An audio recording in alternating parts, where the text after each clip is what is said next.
जय नारायण की नमस्कार, जय माता दी। छद्म ग्रह राहु और केतु लगभग 18 माह के बाद रविवार 18 मई को राशि परिवर्तन करने जा रहे हैं। यह दोनों ग्रह विपरीत चाल से चलते हैं। सभी ग्रह एक से दूसरी राशि, दूसरी से तीसरी राशि में प्रवेश करते हैं, लेकिन यह क्या करते हैं, एक से 12वीं, 12वीं से 11वीं और 11वीं से 10वीं, अर्थात यह दोनों ग्रह बकरी चाल से आगे बढ़ते हैं। जी हाँ प्रिय दर्शकों, आप देख रहे हैं अष्टोदेव और मैं हूं टीडी शास्त्री। 18 वर्ष के बाद राहु ग्रह अपने परम मित्र शनि की कुंभ राशि में प्रवेश करने जा रहे हैं। वर्ष 2025 में रविवार 18 मई को सायंकालीन समय 19:35 में राहु को छद्म ग्रह कहा जाता है और यह छद्म ग्रह 5 दिसंबर सन 2026 तक अपने परम मित्र कहें या गुरु कहें, शनि की कुंभ राशि का गोचर करेंगे। प्रिय दर्शकों, आज का यह गोचर पर आधारित एपिसोड अर्थात ट्रांजिट स्पेशल प्रोग्राम हम करने जा रहे हैं आपकी विशेष मांग पर, राहु ग्रह पर। आज आपसे चर्चा करेंगे कि मेष से लेकर मीन राशि के जातकों के पत्रिका में अब राहु ग्रह किस भाव में प्रवेश करेंगे और कहां पर राहु ग्रह की दृष्टि रहेगी। प्रिय दर्शकों, ज्योतिष में राहु और केतु ग्रह का कोई राशि नहीं होती है। ज्योतिष में इनको छाया ग्रह कहा जाता है। यह वही ग्रह हैं जिन्होंने छलवश भगवान विष्णु के मोहिनी अवतार में अमृत का पान कर लिया था। अब जब इन्होंने अमृत पान कर लिया था तो भगवान विष्णु के सुदर्शन चक्र से इनका धड़ तो अलग हो गया, जो बन गया राहु, और धड़ से नीचे का शरीर बन गया केतु। लेकिन अमृत पीने के कारण, अमृत पान करने के कारण यह अजर और अमर हो गए और उसके बाद यह भगवान के द्वारपाल के रूप में इन्होंने अपने आप को नियुक्त कर लिया। तो राहु है कौन? राहु व्यक्ति के प्रत्यक्ष कर्मों का प्रतिफल होता है। जी हां प्रिय दर्शकों, ज्योतिषीय आधार में कहा जाता है राहु ग्रह व्यक्ति को शीघ्रता में रिजल्ट प्रदान करता है। व्यक्ति यदि सत्कर्म वाला होता है तो राहु ग्रह व्यक्ति को बहुत तीव्रता से उत्तम सफलता प्रदान करता है। यह व्यक्ति को रातों रात अरबपति भी बना देता है। राहु ग्रह ही व्यक्ति को लॉटरी, सट्टा या अचानक धन लाभ प्रदान करता है। लेकिन यही राहु ग्रह यदि व्यक्ति की पत्रिका में प्रतिकूल हो और व्यक्ति अपकर्मी हो तो राहु ग्रह व्यक्ति को रंक, राजा से रंक भी बना देता है, अर्श से फर्श पर भी ले आता है, व्यक्ति को मानसिक रोगी भी बना देता है, व्यक्ति का स्वभाव क्रोधी बना देता है, व्यक्ति हमेशा कंट्रोवर्सी में उलझा रहता है और व्यक्ति के ऊपर अनेकों बार ऋण और ऋण में ही व्यक्ति को जूझना पड़ता है। लेकिन प्रिय दर्शकों, 18 मई को जैसे ही राहु ग्रह देवगुरु बृहस्पति की मीन राशि से कुंभ राशि में प्रवेश करेंगे तो एक तो गुरु चांडाल योग से निवृत्ति होगी, जो देव लगन वालों के लिए बहुत कारगर रहेगा, और दूसरा शनि और राहु की युति से जो 29 मार्च से प्रेत छाया योग बन गया था, अब उससे भी सभी राशि के जातकों को निवृत्ति प्राप्त होगी। प्रिय दर्शकों, राहु ग्रह रविवार 18 मई सन 2025 को सायंकालीन समय 19:35 अर्थात 7:35 से 5 दिसंबर सन 2026 तक कुंभ राशि में गोचर करेंगे। अब जानते हैं कि किस राशि के ऊपर राहु ग्रह का क्या प्रभाव रहेगा और आपको इस अवधि में क्या विशेष उपाय करने हैं। सबसे पहले जानते हैं धनु राशि के जातक। राहु ग्रह आपके तृतीय भाव में गोचर करेंगे 18 मई 2025 से लेकर 5 दिसंबर 2026 तक। राहु के सप्तम भाव पार्टनर पर दृष्टि रहेगी और इनकम ऑफ सोर्स पर भी दृष्टि रहेगी। आपके लिए सतर्कता वाला है। सबसे पहले अहम और वहम से दूर रहें। पारिवारिक और विशेष तौर से भाई बहन से किसी भी तरह के इस अवधि में मतभेद न होने दें। पत्नी के साथ बहुत मधुर संबंध रखें। व्यापार में हैं तो अपने पार्टनर के साथ आप बहुत ज्यादा उनके ऊपर विश्वास रखें। अगर आप एक थोड़ी सी सावधानी रख लेते हैं तो निश्चित इस अवधि में आपके भंडार भरेंगे, क्योंकि राहु की नौम दृष्टि रहेगी आपके धन भाव पर। जब आप पारिवारिक उलझनों से दूर रहेंगे, भाई बहन के मतभेदों से दूर रहेंगे, इस अवधि में यदि आप अपने पार्टनर के प्रति पूरी तरह से समर्पित रहते हैं, अब वो पार्टनर चाहे पार्टनर हो, चाहे आपका व्यापार का पार्टनर हो, तो निश्चित है कि आपको व्यापार में उन्नति प्राप्त होगी, आपको आर्थिक क्षेत्र में उच्चतम लाभ होगा और आपको अपने जीवन संगनी का भरपूर जीवन साथी या जीवन संगनी का भरपूर सानिध्य प्राप्त होगा। अन्यथा इस अवधि में आपको पारिवारिक उलझने, विशेष रूप से भाई या बहन से विद्रोह और पत्नी के साथ मतभेद के कारण पत्नी की हेल्थ खराब होगी, जिसके कारण अच्छा खासा आपको धन में हानि हो सकती है। क्या करें? इस अवधि में धनु राशि के जातकों को प्रत्येक बुधवार के दिन चित कमरा कंबल और विशेष रूप से मसूर की दाल छिलके वाली दान देनी चाहिए। निश्चित मान के चलेगा राहु ग्रह के उलझन से आपको निवृत्ति प्राप्त होगी। प्रिय मकर राशि के जातक, आपके द्वितीय भाव में राहु ग्रह का गोचर रहेगा 18 मई 25 से लेकर 5 दिसंबर 26 तक। राहु की दृष्टि रहेगी आपके छठे भाव पर और आपके दसम भाव पर। छठा भाव कंट्रोवर्सी और दसम भाव प्रोफेशन, द्वितीय भाव धन। आपके लिए बहुत महत्वपूर्ण यह समय है। आप इस अवधि में ऋण देने और लेने से बचें, पहली बात। दूसरी बात, कंट्रोवर्सी से खुद को दूर रखने का प्रयास करें।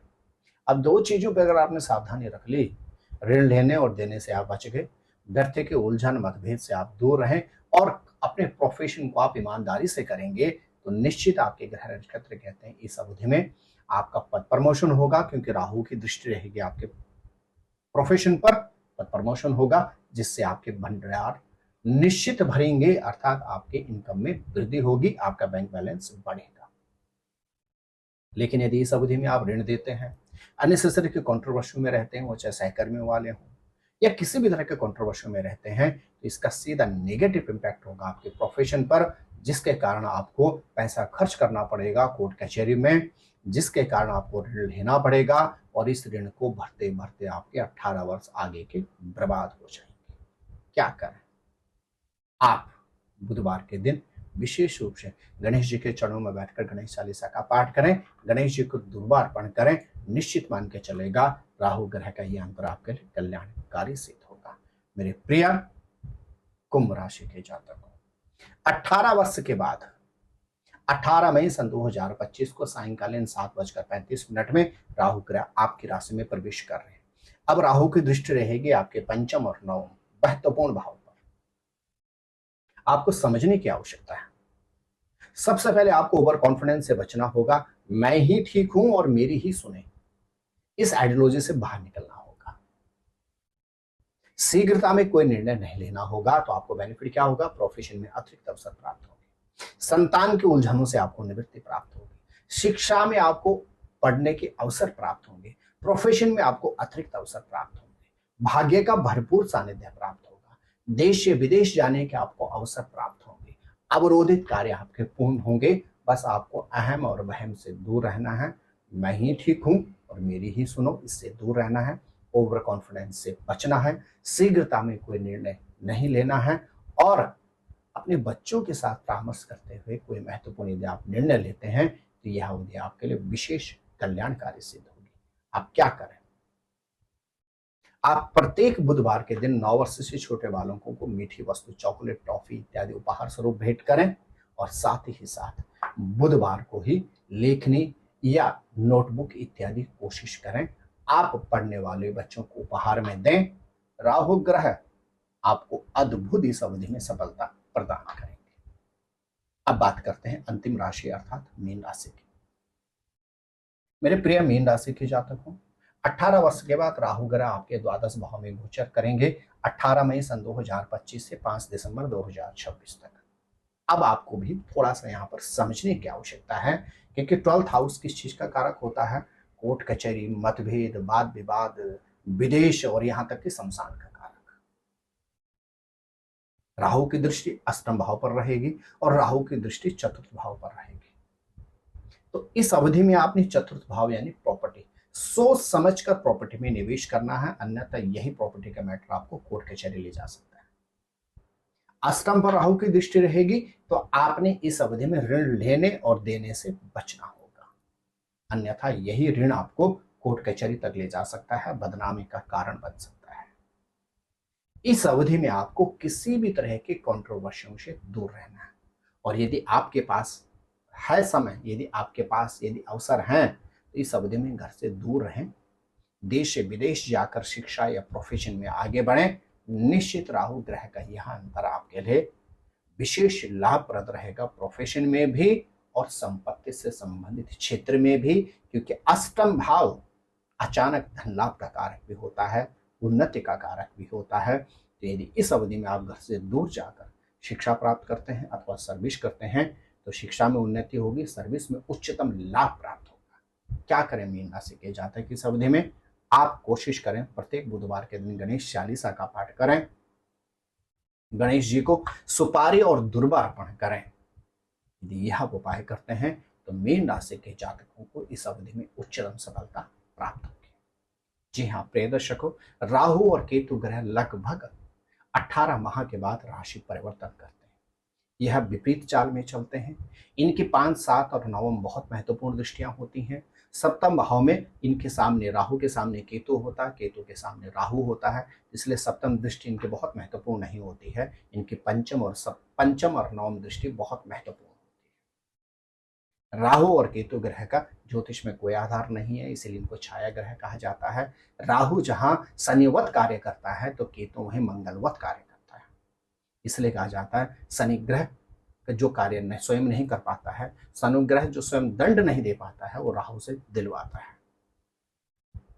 प्रिय दर्शकों, आपकी राशि के अनुसार राहु ग्रह का इस अवधि में आपके व्यक्तिगत जीवन पर क्या प्रभाव रहेगा, उस पर आधारित था हमारा आज का यह एपिसोड।